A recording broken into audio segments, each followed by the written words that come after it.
que a própria legislação era ilegítima. Obrigada. A ré também violou o direito internacional, os direitos civis e políticos. No seu artigo 6º, inciso 2, fala que é liberada a pena de morte em casos mais graves. Quem é que pode sustentar que a conduta da vítima era digna de pena de morte? Não se pode sustentar que a conduta da liberdade, principalmente é sendo exercida em conversas privadas e com planos que podem ou não serem colocados em práticas, enquadra-se como um crime mais grave. Ainda mais quando a denúncia é feita sem ter certeza e comprovação criteriosa por parte da denunciante, que comprova mais uma vez a legitimidade da legislação naquele período. Pedimos aqui que esse caso seja julgado com rigor pelo excelentíssimo juiz do Tribunal do Júri, para que os próximos critérios por acaso de delitos semelhantes não possam ser absolvidos, usando também essas justificativas fúteis e frágeis juridicamente.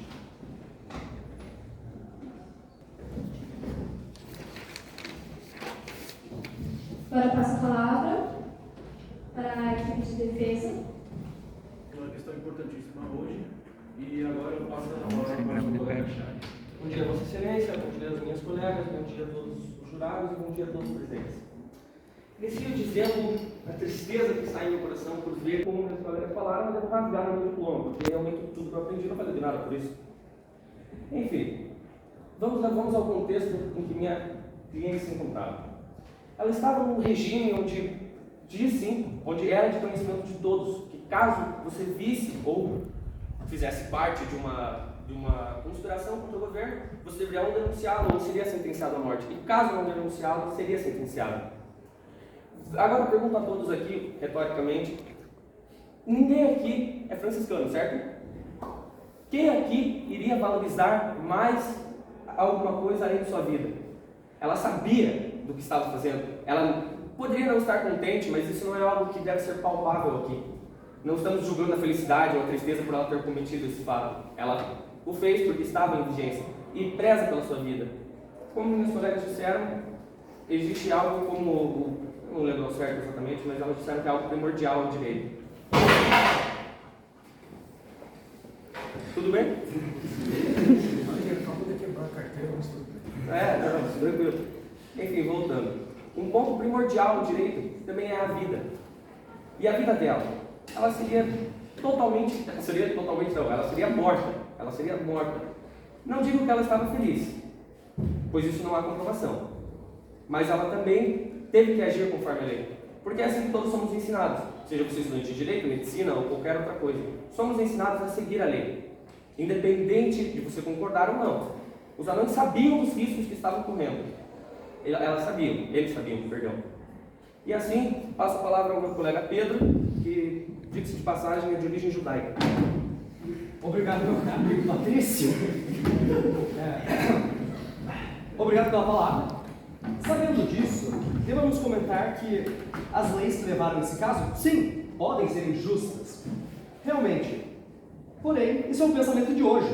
O futuro é completamente incerto. Dizer que ela não deveria ter cumprido a lei porque vemos que ela é injusta é ridículo. Só porque eu não quero seguir o limite de velocidade na rua, não quer dizer que eu não vou. As leis não constroem a sociedade e seguir elas é o dever de todos. Assim, chegamos ao ato em si. Os anões foram denunciados, mas era a lei. O crime tinha punição de morte, considerado gravíssimo. E por acaso, não denunciá-los seria fazer parte deste crime. E aqui vemos a questão. Quando perguntei para a Branca se ela sabia que se outra pessoa sabia da conspiração, ela respondeu, não sei. E vejam só, podem argumentar que ela, já que não sabia da existência de outra pessoa, ela deveria ter mantido um segredo. E se não fosse a única pessoa com conhecimento? E se não fosse a única pessoa com conhecimento? Então, essa terceira pessoa poderia sim ter denunciado ela, que sim, ela estaria fazendo parte dessa conspiração. E ela também seria condenada e culpada, sentenciada à morte. Então, em vez de 7 mortos, teríamos 8. Bom, seguindo o princípio da irretroatividade da lei, Atos inconstitucionais anteriores ao ordenamento jurídico contemporâneo não se classificam como passíveis para reavaliação. Ou seja, neste caso, torna-se inválido a acusação, pois trata-se de um evento pertencente a um contexto histórico totalmente diferente ao atual, com um ordenamento jurídico diferente do que temos hoje em dia. Antes, o que estava descrito na lei era a ordem suprema, mesmo que os valores morais e éticos possam ser, de certa forma, ofendidos. Mas, mesmo talvez não concordando com a lei, nós devemos respeitá-la. Existem várias leis que eu particularmente não gosto, mas tenho que seguir, pois tenho que exercer meu papel como cidadão. E pelo jeito que algumas pessoas estão defendendo aqui é que a gente não siga a lei vigente. E um exemplo para nós analisarmos a injustiça que é condenar alguém por algo feito em um contexto histórico completamente diferente é quando foi criada a substância que hoje é ilícita, chamada heroína. Foi proibida apenas no ano de 1921. Entretanto, a droga começou a ser comercializada no ano de 1874. E outra, a cocaína, por exemplo, ela também foi proibida em 1921, mas começou a ser comercializada em 1882. Alguém aqui acharia justo condenar alguém que vendia droga antes dela ser proibida? Como as pessoas que comercializavam heroína e cocaína antes de 1921 iriam saber que essas substâncias iriam se tornar ilegais? Como a Branca de Neve iria saber que o ato de denunciar alguém que conspira contra o governo seria algo ruim anos depois? Ela, infelizmente, não tinha uma bola de cristal para prever o futuro. A Branca de Neve é uma vítima. No período em que ela vivia, era necessário fazer o que ela fez. Digo vítima até porque ninguém escolhe em qual período da história vai nascer. Ela estava vivendo um período onde deve-se denunciar pessoas que agem contra o governo. E lembrando que, caso não denunciasse, seria condenada à morte junto aos 7 anões. E digo mais, suponha um caso onde você é uma mulher e usa vários tipos de roupa. Entretanto, daqui 20 anos, o governo da época proíbe o uso de qualquer demonstração do cropped, por exemplo, que é um estilo de roupa bem popular. E você tem uma foto no Instagram e usando o cropped. E um agente do governo viu que você tem uma foto nas redes sociais usando esse cropped e este agente lhe denuncia. E após o julgamento, o juiz condena. É exatamente isso que está acontecendo neste caso. Alguém acha isso justo? Uma cidadã que estava vivendo de acordo com as leis da época, talvez seja condenada aqui hoje neste júri. E ao invés de justiça, iríamos estar cometendo uma grande injustiça. Deve-se notar que aqui estamos julgando os crimes do passado, de um passado doloroso que deixou marcas, mas não devemos esquecer de por que ele é passado. O governo que era na época, ele caiu. E sim, ele caiu, que foram em razão de leis que excluíram a população, leis arbitrárias, atos de qualquer um que se opunha ao governo seria assassinado. E o que vale a pena ter derrubado esse governo se cometemos os mesmos erros? É justo excluir, condenar pessoas que agiram apenas por medo da morte? É justo excluir completamente uma parcela da população, de 35%, que ainda apoia o governo púrpura? Que incentivo é esse para fazer essa sociedade trabalhar junta, se não damos nada para eles, em qualquer situação? Assim, devemos reconciliar, devemos pensar num futuro melhor. O ato dela foi forçado, foi triste, teve um final trágico. Porém, precisamos não correr atrás de vingança, mas sim perdoar os outros por seus pecados, para que possamos trabalhar por um futuro melhor. Para concluir, a Ré Branca de Neve realizou denúncias contra 7 ativistas e de uma forma totalmente legal, segundo o ordenamento jurídico da época, onde estava descrito de forma clara que qualquer ato contra a estabilidade do país deve ser denunciado. Logo, a Ré, ao se deparar com o esquema criminoso provido pelos 7 anões, agiu corretamente de acordo com a lei ao denunciar tal crime. E deve-se ressaltar o fato que, caso Branca não os denunciasse, seria considerada negligente diante da situação e também como se fizesse parte da conspiração criminosa. Isso apenas seria severa, prisão e morte. A Ré, coitada, só que não expressa perigo algum ao Estado e que só estava seguindo a lei. Em conclusão, nós da advocacia Valtinei e associados, em virtude dos argumentos apresentados, acreditamos sim que a Branca de Neve deve ser inocentada, visando a justiça e a estabilidade jurídica. A partir de agora. Bom, queria começar dizendo que não é preciso uma bola de cristal. Nós temos uma Constituição que, inclusive, não foi criada depois desse regime. Ela já é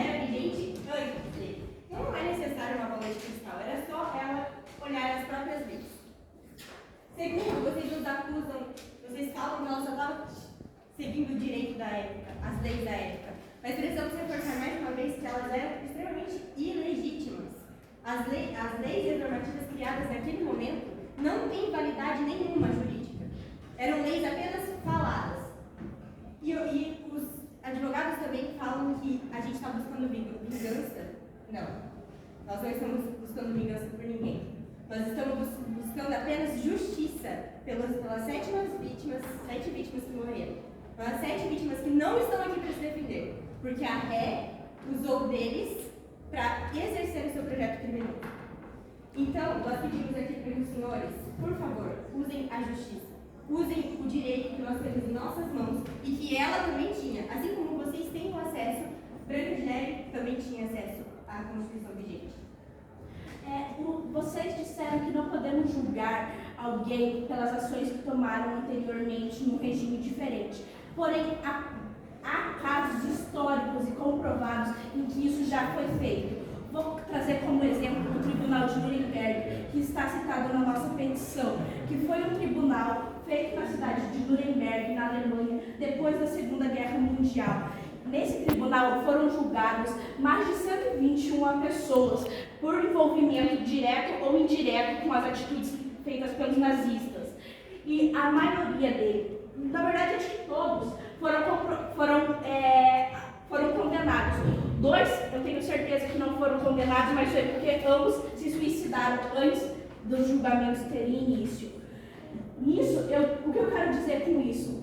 O que eu quero dizer é que, mesmo que naquele momento fosse supostamente legítimo a atitude dela, o que não era, já que a Constituição e todos os outros códigos não foram de forma alguma revogados, mesmo se fosse legítimo, ainda poderia ser julgado por caso que viola uma coisa maior do que simplesmente a legislação, viola a atitude e o senso de justiça e humanidade presente em nós. Todos nós temos intrínseco dentro da gente um senso do que é certo e errado, um senso de dever. E ela sabia que o que o regime estava fazendo ia contra esse senso. E temos casos já jurídicos e comprovados que foram julgados por irem contra isso. Inclusive, dentro do julgamento de Nuremberg, as vítimas foram acusadas de crime contra a humanidade e crime contra a paz. E ambos se enquadram nesse quadro que a gente está colocando a ré. Além de que, a gente também quer reforçar que o controle da situação estava todas nas mãos da nossa ré. Não havia, respondido por perguntas feitas a ela mesma, não havia nenhuma sequer suspeita que as 7 vítimas estariam confabulando contra o regime instaurado. Muito menos que ela estaria confabulando. Ou seja, ela denunciou por vontade própria. Ela não estava sendo ameaçada e não estava sendo perseguida para que isso fosse denunciado. Surgiu da parte dela. Cabe a vocês entenderem o porquê, qual foi a atitude que motivou ela a denunciar. Como uma reflexão final, eu gostaria de deixar uma pergunta retórica para vocês. Se fosse alguém, um dos anões fosse da família de vocês, e ele fosse morto simplesmente por associação, como 4 deles foram, porque 4 deles não havia prova alguma, nem a fala deles em ambiente privado, volto a dizer, uma conversa particular, dizendo que eles estavam se impondo contra o governo. 4 deles foram mortos simplesmente por associação. Uma coisa que, sinceramente, nós aqui podemos ser presos, então, tendo em vista. Estamos nos associando e falando, então, podemos ser presos também. Foi por isso que 4 deles foram mortos. Então, vale deixar. Vocês gostariam que a pessoa que condenou eles, sem motivo, porque não havia perseguição a ninguém, fosse inocentada, se fosse da família de vocês, esses anões? Vocês ainda têm 3 minutos aproximadamente. Gostariam de falar mais alguma coisa? Não. Passa a palavra para a defesa, que terá exatamente 8 minutos também, a partir de agora. Dizer que Bela denunciou os 7 anões por alguma razão de inimizade contra seus próprios amigos é completamente pífio. É uma uma conspiração completamente louca e nada mais além de calúnia. Então dizer que ela fez por motivos egoístas essa acusação é loucura. Ela fez para defender sua própria vida, que é algo que todos vão lutar para fazer. É apenas um instinto humano e animal em geral, lutar por sua própria sobrevivência. Foi comentado que no tribunal de Nuremberg teve acima de 100 julgados. Porém, se vamos lembrar um pouco da história alemã, a eleição que os nazistas tomaram o poder, houve 43% do voto a favor dos nazistas. E, sabe, a população da Alemanha é consideravelmente grande. Na época devia ser em casa de 60 milhões. Então, 40%, 60 milhões é muito mais que 100 pessoas. Então, sim, foi esquecido. Pessoas que não estavam envolvidas, que foram forçadas a agir naquela situação, sim, foram esquecidas, ignoradas e receberam anistia. Reforçando a ideia do meu colega sobre defender a própria vida, minha colega fez uma reflexão e eu faço outra. Caso algum de vocês fosse a branca, vocês não fariam nada para defender sua vida? Caso não, indico que procurem um antidepressivo para tomar. Porque... Por favor, mantenha a calma. O senhor não é um psicólogo, não é um psiquiatra. Pode retomar sua fala. Eu gostaria de fazer Depois que eles terminarem, eu darei mais um tempo. Bom, é verdade, é muito fácil falar hoje em dia que você não faria nada nessa situação porque você não vivia na pele da Branca de Neve. E sim, é verdade que ela não sabia completamente se alguns estavam 100% envolvidos com o crime, mas é aquele famoso provérbio popular: me diga com quem tu andas, que direi quem tu és. Será que não seria negligência falar que alguns anões não sabiam de completamente nada sobre o esquema? Sendo que eles eram completamente parceiros e sempre andavam juntos uns dos outros.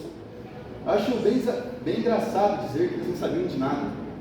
É como aquela velha história que acontece no Brasil os políticos e seus eleitores, onde provam que estão acontecendo vários esquemas de corrupção providos por diversos amigos e companheiros do governo.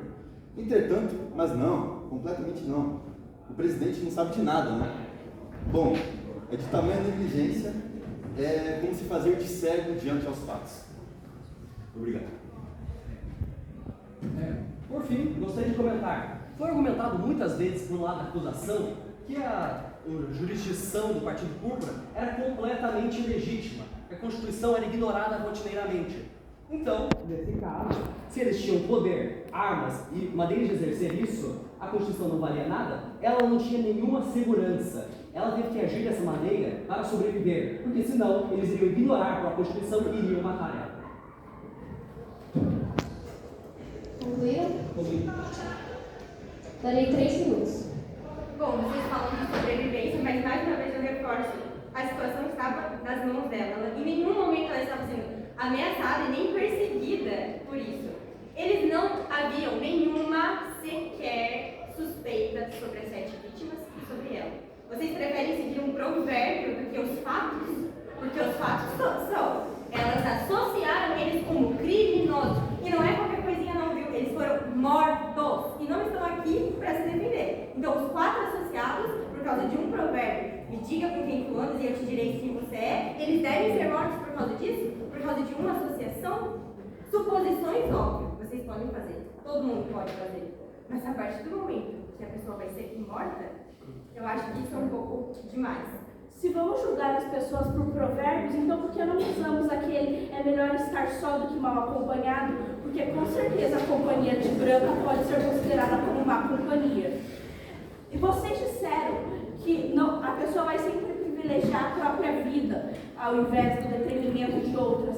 Então, o que vocês dizem de casos em que a Alemanha nazista, que poloneses ou outros que não compactuavam com as atitudes dos nazistas esconderam judeus dentro de suas casas? O caso mais famoso, e que tenho certeza todos aqui conhecem, ou pelo menos já ouviram falar uma vez na vida, o caso da família de Anne Frank. A mulher que abrigou eles também corria risco de vida, pela lógica. Mas mesmo assim, ela arriscou porque ela sabia o que era certo e o que era errado. E ela sabia que matar eles, matar a família da Anne, por simplesmente uma convicção religiosa deles, era errado. A branca deveria saber em seu íntimo que levar os anões à morte simplesmente porque eles não concordavam com um regime ditatorial que deturpava todo o sentido de lei, de justiça e que matava quem bem queria, era errado. Como podemos dizer que o regime sequer comprovou que os anões estavam envolvidos? Vamos confiar na palavra de um regime que matava opositores? A gente não tem as provas que o regime coletou. Então, como podemos comprovar que eles estavam mesmo envolvidos? Não é melhor supor que não foi mesmo comprovado? Assim como o outro juiz, no julgamento anterior, disse aqui que a partir do momento que você não tem provas, você absolve e não você condena. E os 4, né, foram condenados sem ter provas concretas. A gente não recebeu aqui laudos e provas que comprovassem que eles realmente estavam envolvidos. E nem, muito menos, na verdade, nenhum dos 7, né? Porque a Branca mesmo respondeu que foi Faça a palavra, acabou o tempo, sinto muito. Gostariam de ter a palavra? Serão dados 3 minutos a partir de agora. Foi comentado que a Branca de Neve não sofria nenhuma perseguição que levaria ela a ser forçada a acusar os anões, fazer essa denúncia. Porém, se não era um regime de terror, um regime que matava os opositores, era uma perseguição diária, sim, independente da origem, da razão. Ela vivia em medo e em terror. Essa perseguição pode ser, sim, ela tinha certeza que 3 estavam participando, com certeza. E não estamos aqui julgando a punição que foi dada contra os anões. Isso é questão de outro caso, de outro julgamento, pois a investigação criminal talvez seja realmente errônea, porém não é do que estamos falando. Estamos falando da acusação dela. Apenas fazer uma acusação, uma denúncia, não significa nada. Caso a culpa seja, caso a pena seja incorreta, a culpa seria da pessoa que julgou e sentenciou o caso. Você tem mais alguma coisa para falar? Ok.